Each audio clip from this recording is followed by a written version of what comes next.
नमस्कार साथियों, स्वागत है आप सभी का। तो आज की क्लास में हिंदी व्याकरण से पूछे जाने वाले प्रश्नों के बारे में पढ़ेंगे। तो आज की क्लास आप सभी के लिए काफ़ी महत्वपूर्ण होने वाली है, तो आप सभी वीडियो को ध्यान से जरूर देखिएगा।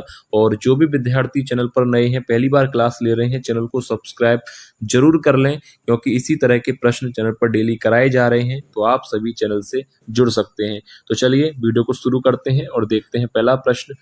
तो देखिए, पहला प्रश्न है, जिन स्वरों के उच्चारण में जीवा समान अवस्था में रहती है वह कहलाते हैं। ऑप्शन ए अग्र स्वर, बी मध्य स्वर, सी पश्च स्वर या डी इनमें से कोई नहीं। तो देखिए, जिन स्वरों के उच्चारण में जीवा समान अवस्था में रहती है या जीवा का मध्य भाग सक्रिय रहता है वह क्या कहलाते हैं? तो राइट आंसर याद रखिएगा, मध्य स्वर कहलाते हैं। ऑप्शन बी राइट आंसर यहाँ पर हो जाएगा। अगला प्रश्न है, जिन व्यंजन ध्वनि के उच्चारण में जीवा के पिछले भाग से कोमल तालु का स्पर्श होता है वह व्यंजन क्या कहलाते हैं? ऑप्शन ए तालव्य व्यंजन, बी मूर्धन्य व्यंजन, सी कंठ्य व्यंजन या डी दंत्य व्यंजन। तो देखिए, जीवा के पिछले भाग से कोमल तालु का स्पर्श होता है तो वह व्यंजन कहलाते हैं कंठ्य व्यंजन। ऑप्शन सी यहाँ पर राइट आंसर होगा। याद कर लीजिए, परीक्षा के लिए अच्छा प्रश्न है कि जिन व्यंजन ध्वनि के उच्चारण में जीवा के पिछले भाग से कोमल तालु का स्पर्श हो वह व्यंजन कंठ्य व्यंजन कहलाते हैं। क्लियर है आपको? अगला प्रश्न है, कैंची किस भाषा का शब्द होगा? ऑप्शन ए अरबी, बी फारसी, सी तुर्की या डी पुर्तगाली। कैंची किस भाषा का शब्द है? तो राइट आंसर यहाँ पर होगा ऑप्शन सी तुर्की भाषा का। कैंची किस भाषा का शब्द है? तुर्की भाषा का। याद रखिएगा। नेक्स्ट क्वेश्चन है, सुधा का अनेकार्थक शब्द क्या होगा? ऑप्शन ए अमृत पानी, प्राण प्रियतम या सेना शक्ति, बादल या बिजली। तो देखिए, सुधा का अनेकार्थक शब्द क्या होगा? तो राइट आंसर यहाँ पर होगा ऑप्शन ए। याद रखिए, सुधा का अनेकार्थक शब्द होता है अमृत और पानी। अगला प्रश्न है, दंत्य ध्वनिया व्यंजन कहा जाता है। ऑप्शंस दिए गए हैं, आपको बताना है कि किन वर्णों को, किन व्यंजनों को दंत्य व्यंजन कहा जाता है। तो यहाँ पर राइट आंसर क्या होगा? Option C. याद रखिएगा, दंत्य ध्वनिया या दंत्य व्यंजन दंत्य वर्ण कहलाते हैं। तो यहाँ पर राइट आंसर हो जाएगा ऑप्शन सी, त, थ, द या ध। ये चार वर्ण हैं जो दंत्य वर्ण कहलाते हैं। नेक्स्ट क्वेश्चन है, हिरण का पर्यायवाची शब्द क्या है? ऑप्शन ए नाग, बी कुंजर, सी सारंग या डी हरि। तो राइट आंसर क्या होगा? हिरण का पर्यायवाची शब्द क्या होता है? तो ऑप्शन सी राइट आंसर होगा सारंग। याद कर लीजिए, हिरण का पर्यायवाची शब्द होता है सारंग। नेक्स्ट क्वेश्चन है, बादल का पर्यायवाची शब्द नहीं है। बादल का पर्यायवाची शब्द इनमें से कौन सा नहीं है? आपको बताना है। नीरद, ऑप्शन बी अम्बुद, सी जलद या ऑप्शन डी जलज। तो बादल का पर्यायवाची शब्द इनमें से कौन सा नहीं होगा? तो देखिए, नीरद, अम्बुद और जलद ये तीनों ही पर्यायवाची हैं बादल के। तो राइट आंसर हो जाएगा ऑप्शन डी जलज। जलज बादल का पर्यायवाची शब्द नहीं है। यह पर्यायवाची शब्द है किसका? कमल का। याद रखिएगा। अब देखिए, अगला प्रश्न है, किवाड़ का तत्सम रूप है। ऑप्शन ए करपट, बी कपाट, सी कबाड़ या डी कवाड़। तो देखिए, किवाड़ का तत्सम रूप क्या होगा? तो राइट आंसर यहाँ पर हो जाएगा ऑप्शन क्या राइट होगा? बी कपाट। याद रखिएगा, किवाड़ का तत्सम रूप होता है कपाट, ना कि करपट। कपाट शब्द राइट आंसर होगा। अगला प्रश्न है, समास में कोई पद प्रधान नहीं होता है। ऑप्शंस दिए गए हैं, अव्ययी भाव समास, बी बहुब्रीहि समास, सी तत्पुरुष समास या ऑप्शन डी कर्मधारय समास। तो किस समास में कोई भी पद प्रधान नहीं होता? तो राइट आंसर यहाँ पर हो जाएगा ऑप्शन बी बहुब्रीहि समास। ऑप्शन बी यहाँ पर राइट आंसर हो जाएगा। नेक्स्ट क्वेश्चन है, स्टेशन किस भाषा का शब्द है? ऑप्शन ए अरबी, बी अंग्रेजी, सी डच या ऑप्शन डी फ्रेंच। तो देखिए, स्टेशन शब्द जो है किस भाषा का है? तो राइट आंसर यहाँ पर होगा ऑप्शन बी अंग्रेजी। याद रखिएगा, स्टेशन किस भाषा का शब्द है? यह एक अंग्रेजी भाषा का शब्द है। नेक्स्ट क्वेश्चन है, समुद्र शब्द का पर्यायवाची शब्द नहीं है। समुद्र शब्द का पर्यायवाची शब्द नहीं है। ऑप्शन ए सागर, बी पारावार, सी महीपते या डी जलधि। तो देखिए राइट आंसर क्या होगा, समुद्र का कौन सा शब्द पर्यायवाची नहीं है, तो यहाँ पर देखिए सागर समुद्र का होता है, जलधि समुद्र का होता है और पारावार भी समुद्र का पर्यायवाची है। तो राइट आंसर हो जाएगा ऑप्शन सी महीपते। ऑप्शन सी यहाँ पर राइट आंसर हो जाएगा। नेक्स्ट क्वेश्चन है, सर्प का पर्यायवाची शब्द होगा ऑप्शन ए रिपु, बी अहि, सी नियति या डी मृग। तो राइट आंसर क्या होगा, सर्प का पर्यायवाची शब्द इनमें से कौन सा है, तो ऑप्शन राइट होगा ऑप्शन बी अहि। याद रखिए सर्प का पर्यायवाची शब्द होता है अहि।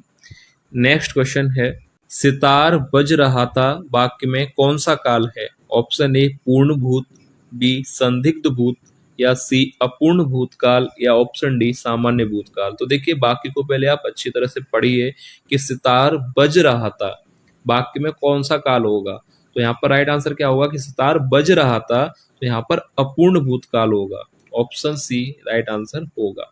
सितार बज रहा था इस वाक्य में काल होगा अपूर्ण भूतकाल, ना कि संदिग्ध और ना ही सामान्य और ना ही पूर्ण। अपूर्ण भूतकाल बिल्कुल सही आंसर होगा। नेक्स्ट क्वेश्चन है, माहवार का पर्यायवाची शब्द होगा ऑप्शन ए महावर, बी मंगलवार, सी प्रतिमाह या डी महापद। तो देखिए माहवार का पर्यायवाची शब्द क्या होगा, तो सही उत्तर हो जाएगा इस प्रश्न का ऑप्शन सी प्रतिमा। याद रखिएगा माहवार का पर्यायवाची शब्द होता है प्रतिमा। ऑप्शन सी राइट आंसर होगा। नेक्स्ट क्वेश्चन है, चपला का पर्यायवाची शब्द होगा ऑप्शन ए ज्वाला, बी कंजूस, सी भामिनी या ऑप्शन डी दामिनी। तो राइट आंसर यहाँ पर क्या होगा कि चपला का पर्यायवाची शब्द इनमें से होगा, तो राइट आंसर होगा ऑप्शन डी दामिनी। याद रखिएगा चपला का पर्यायवाची शब्द होता है दामिनी। नेक्स्ट क्वेश्चन है, यथार्थ का विलोम शब्द क्या होगा, ऑप्शन ए उड़ान, बी कल्पना, सी स्वप्न या डी विचार। तो राइट आंसर क्या होगा, यथार्थ का विलोम शब्द क्या होगा, तो यहाँ पर राइट आंसर हो जाएगा ऑप्शन बी कल्पना। यथार्थ का मतलब होता है वास्तविक और वास्तविक का विलोम होता है काल्पनिक। तो ऑप्शन बी यहाँ पर राइट आंसर होगा कल्पना। नेक्स्ट क्वेश्चन है, के लिए किस कारक का चिन्ह है, के लिए किस कारक का चिन्ह है, ऑप्शन ए कर्म कारक, बी संप्रदान कारक या सी संबंध कारक या डी करण कारक। तो आपको बताना है कि के लिए जो है किस कारक का चिन्ह है, तो राइट आंसर यहाँ पर क्या होगा, ऑप्शन बी यहाँ पर बिल्कुल सही आंसर हो जाएगा, संप्रदान कारक का चिन्ह है के लिए। नेक्स्ट क्वेश्चन है, इंद्र का पर्यायवाची शब्द होगा option A Purandar, B Mahesh, C महिषुर या डी देवासुर। तो राइट आंसर यहाँ पर क्या होगा कि इंद्र का पर्यायवाची शब्द क्या होगा, तो देखिए याद रखिएगा इंद्र का पर्यायवाची शब्द होगा ऑप्शन ए है यहाँ पर सही हो जाएगा पुरंदर। महेश, महेश्वर और देवासुर ये तीनों ही गलत है।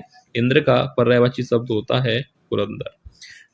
नेक्स्ट क्वेश्चन है, गुप्त का विलोम शब्द होगा ऑप्शन ए भुक्त, बी प्रकट, सी मुक्त या डी लिप्त। तो देखिए गुप्त का विलोम शब्द क्या होगा, तो राइट आंसर यहाँ पर होना चाहिए ऑप्शन बी प्रकट। गुप्त का विलोम शब्द होगा प्रकट। नेक्स्ट क्वेश्चन है, बारिश किस भाषा का शब्द है, ऑप्शन ए अरबी, बी फारसी, सी तुर्की या डी पुर्तगाली। तो राइट आंसर क्या होगा कि बारिश किस भाषा का शब्द है, अरबी का, फारसी भाषा का, तुर्की का या पुर्तगाली। तो सही उत्तर यहाँ पर होना चाहिए ऑप्शन बी, बारिश किस भाषा का शब्द है, बारिश जो है फारसी भाषा का शब्द है। नेक्स्ट क्वेश्चन है, निम्न में अविकारी शब्द होगा ऑप्शन ए नारी, बी सर्दी, सी परंतु या डी मीठा। तो यहाँ पर देखिए राइट आंसर क्या होगा, आपने इनके बारे में पढ़ा होगा विकारी शब्द और अविकारी शब्दों के बारे में। तो देखिए यहाँ पर राइट आंसर होगा, आपसे पूछा गया है कि अविकारी शब्द कौन सा है, तो देखिए ऑप्शन सी बिल्कुल राइट आंसर हो जाएगा। परंतु जो है यहाँ पर राइट आंसर होगा, यह एक अविकारी शब्द है और जिन्होंने नहीं पढ़ा है वो इसके बारे में पढ़ लें। नेक्स्ट क्वेश्चन है, तरंग का पर्यायवाची शब्द होगा ऑप्शन ए छीड़, बी काया, सी उर्मी या डी प्रतिकृति। तरंग का सही पर्यायवाची शब्द यहाँ पर क्या है, तो देखिए छीड़ काया, उर्मी और प्रतिकृति। तो देखिए सही उत्तर याद रखिएगा, तरंग का पर्यायवाची शब्द उर्मी होता है, तो ऑप्शन सी बिल्कुल सही आंसर होगा। उर्मी जो है तरंग का पर्यायवाची शब्द है।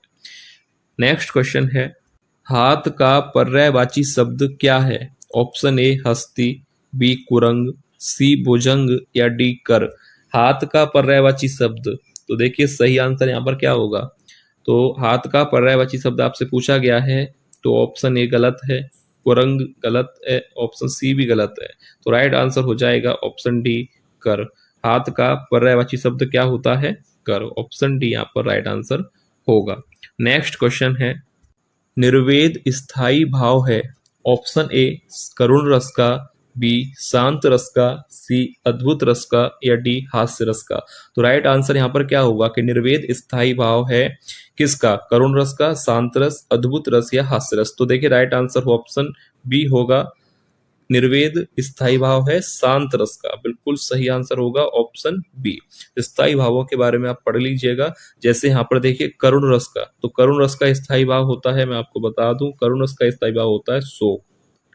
करुण रस का स्थायी भाव होता है शोक। शांत रस का होता है निर्वेद, आपने अभी देखा।